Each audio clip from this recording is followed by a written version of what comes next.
Aspettando Orlando, e ci sono già i primi bollori, perché il ministro di Grazia e Giustizia sarà a Vicenza domani per discutere della possibilità di istituire una nuova sezione del tribunale specializzata nelle cause legate al crack bancario. La senatrice leghista Erika Stefani si augura non sia l'ennesima boutade, solo parole, nulla di concreto, di pura propaganda elettorale. Da quanto afferma il senatore PD Giorgio Santini, ci sono tutti i presupposti perché in Veneto, con l'arrivo di una quarantina di nuovi giudici, ma soprattutto per il Tribunale di Vicenza, questo diventi concretezza. Se queste cose che sono state preannunciate dal ministro Orlando verranno anche rapidamente ufficializzate in termini diretti con l'arrivo di questi magistrati, credo che è un'operazione importante che aiuta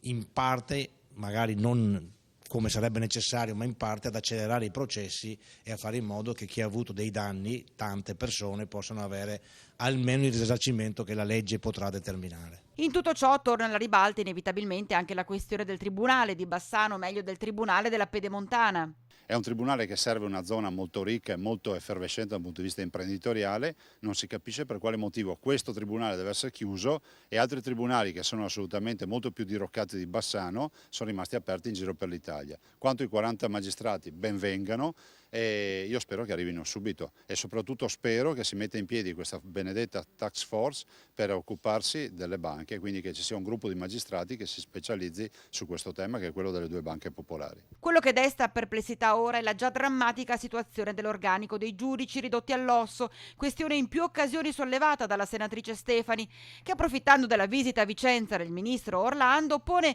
un semplice quesito all'esponente di governo: a quando le concrete assunzioni dei magistrati? Domani ne sapremo di più.